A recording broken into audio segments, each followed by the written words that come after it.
नमस्कार दोस्तों, आइए सुनते हैं कमलेश्वर की कहानी अपनी अपनी दौलत। दोस्तों, कहानी अच्छी लगे तो वीडियो को लाइक और शेयर ज़रूर करें और चैनल को सब्सक्राइब करना बिल्कुल ना भूलें। तो आइए शुरू करते हैं आज की कहानी अपनी अपनी दौलत।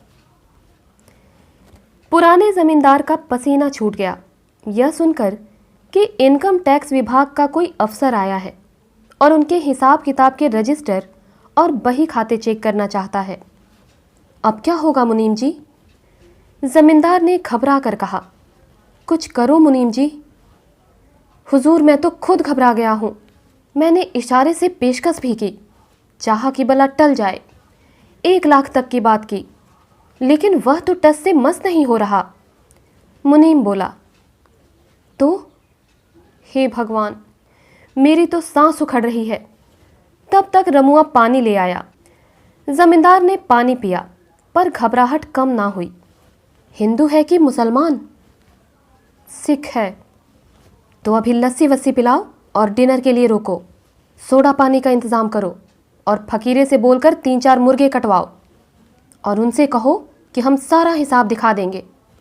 पर आप शहर से इतनी दूर आए हैं, हमारे साथ डिनर करना तो मंजूर करें। मुनीम घबराया हुआ चला गया। 5 मिनट बाद ही मुनीम अफसर को लेकर जमींदार साहब के प्राइवेट कमरे में आया।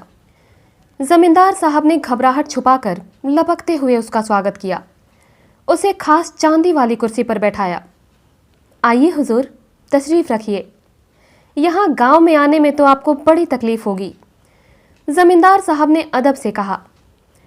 अब क्या करें जमींदार साहब, हमें भी तो अपनी ड्यूटी करनी होती है। आना पड़ा। अफसर बोला। तब तक लस्सी के गिलास आ गए। यह लीजिए हुजूर। जमींदार साहब बोले। शाम को हम और आप ज़रा आराम से बैठेंगे। आप पहली बार जो तशरीफ़ लाए हैं? जी हाँ, जी हाँ। लेकिन मुनीम से कहिए कि पिछले 3 सालों के हिसाब किताब के कागजात तैयार रखे। जमींदार के फिर पसीना छूट गया। उसने खुद को संभाला और पसीना पोंछकर बोला, अरे हुजूर, पहले शाम तो गुजारिए, फिर रात को आराम फरमाइए। सुबह आप जैसा चाहेंगे वैसा ही होगा। तभी नौकर ने आकर मालिक को जानकारी दी।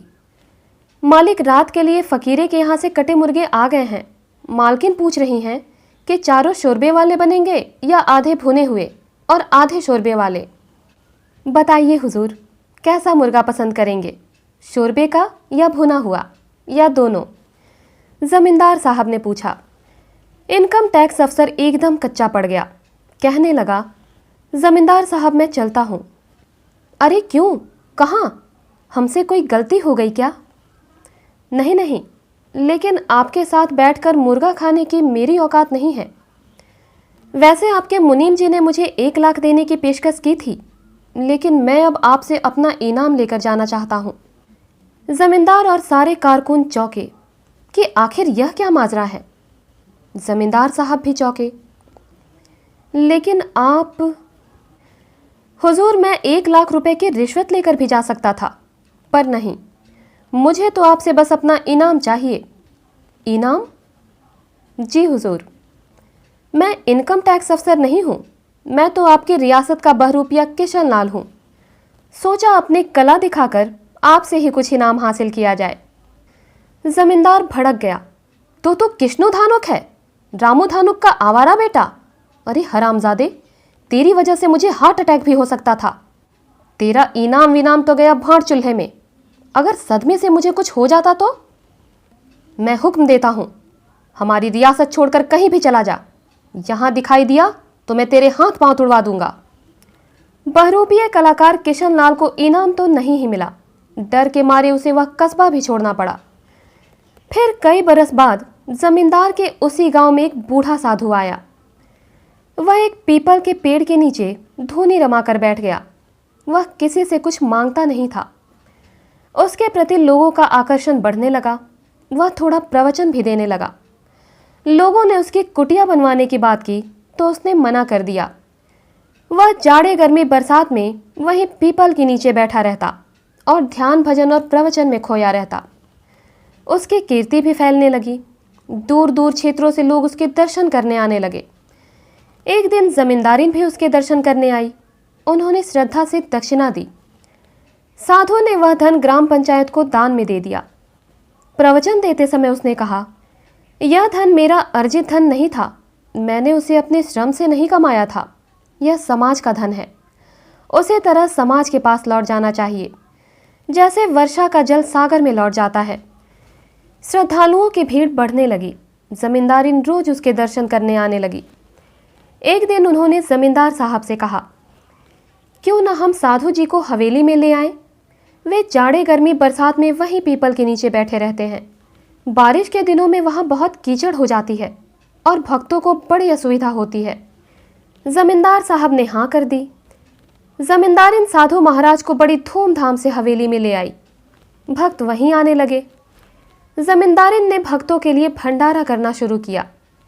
प्रवचन देते समय साधु महाराज ने कहा, पेट तो पशु भी भर लेता है, पर मनुष्य के पास एक और पेट होता है, वह है विद्या और ज्ञान का। और यदि वह नहीं भरता तो भंडारे का भोजन व्यर्थ चला जाता है। जमींदार जमींदारिन साधु की बात समझ गए। उन्होंने ग्राम पंचायत को धन देकर गांव में एक पाठशाला खुलवा दी। पर एक समस्या सामने आ गई। उसमें पढ़ने के लिए बच्चे आते ही नहीं थे। तब साधु ने एक दिन प्रवचन में कहा, जो भक्त मेरे दर्शनों के लिए आते हैं, यदि वे अपने बच्चों को पाठशाला में नहीं भेजते तो उनसे मेरा निवेदन है कि वे मेरे दर्शन के लिए भी ना आए।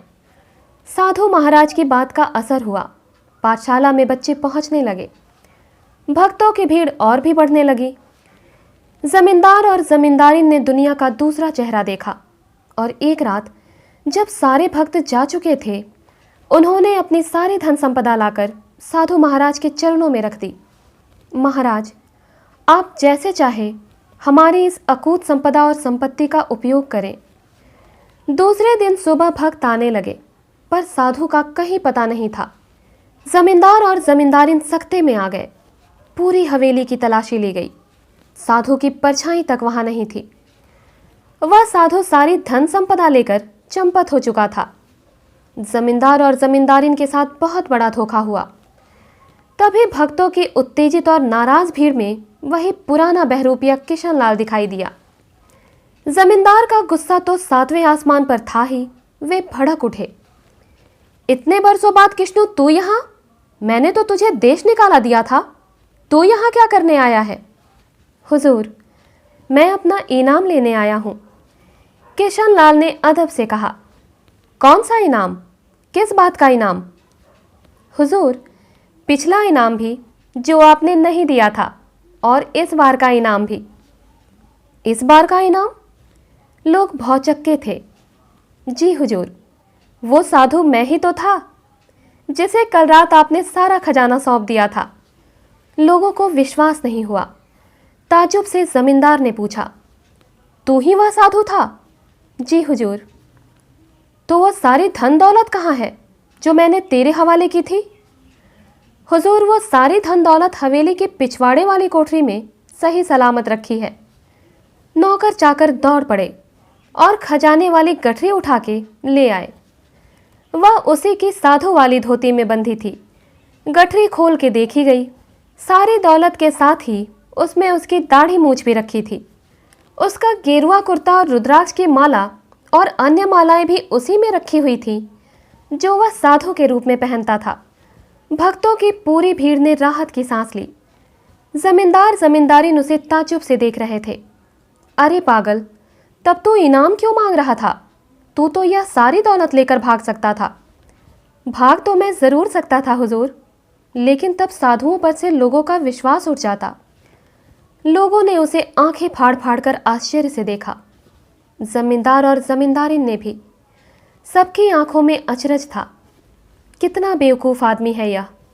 अपनी सच्चाई ना बताता और सारा खजाना लेकर भाग जाता तो जमींदार भी क्या कर लेता। किशनु बहरूपिया अपने इनाम के इंतजार में चुपचाप खड़ा था। तभी जमींदार साहब ने कहा, किशनु, यह जो तेरे साधु के कपड़े और मालाएं वगैरह पड़ी है, इन्हें तो उठा ले। वो तो मैं उठा लूँगा, पर मेरा इनाम वह तो दे दीजिए। सचमुच हमें तेरी अक्ल पर बड़ा तरस आ रहा है किशनु। जमींदार साहब बोले, तो सचमुच बड़ा मूर्ख है। हुजूर, आखिर मैं कलाकार हूं ना, हम मूर्खों से ही तो यह दुनिया चलती है। मुझे तो सिर्फ अपना इनाम चाहिए, आपकी धन दौलत नहीं। तो दोस्तों, उम्मीद करती हूँ कहानी आपको पसंद आई होगी। इसी प्रकार की और कहानियों के लिए हमारे साथ जुड़े रहें। मिलती हूँ अगली कहानी के साथ, तब तक के लिए धन्यवाद।